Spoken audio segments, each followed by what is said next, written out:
Donc, ce que vous voyez, les taches blanches, c'est un champignon, c'est la veste de louis géante, c'est un champignon comestible.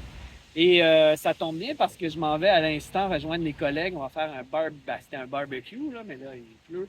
Ça va être un barbecue intérieur. Mais bref, l'idée, c'est de faire des hamburgers. Mais je vais remplacer le pain par ce champignon-là. Donc, l'idée, c'est d'en trouver des fermes. Et là, il faut comprendre que le champignon, c'est pas la grosseur du champignon qui nous permet de savoir s'il est à maturité ou pas. C'est la fermeté. Parce qu'il peut y avoir des petits qui sont fermes, des gros qui sont fermes, des petits qui sont avancés, pourris, et des gros apparemment pourris. Donc, c'est vraiment l'important, là, c'est que ça soit dur, dur, dur, puis que ça soit blanc. C'est pas un champignon qui a beaucoup d'odeur. Quand il commence à sentir, c'est qu'il est moins frais.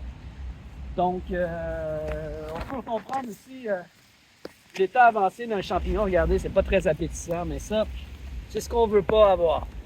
Dans ce cas-ci, celui-là, il est vraiment... Ah, tu vois, il est, beau, il est mou, lui. Je vais le laisser. Il a de l'air bon, mais si on l'ouvre, c'est limite. On va pouvoir l'amener, là, le bon verre. Ah! Il y a plein de cloportes.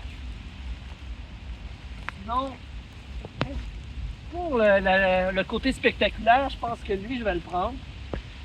Mais aussi, il est un peu limite. Bref, c'est quand même une curiosité. C'est pas un champignon que vous allez pouvoir acheter dans un commerce. Quand même assez rare. Je ne l'ai pas vu si souvent.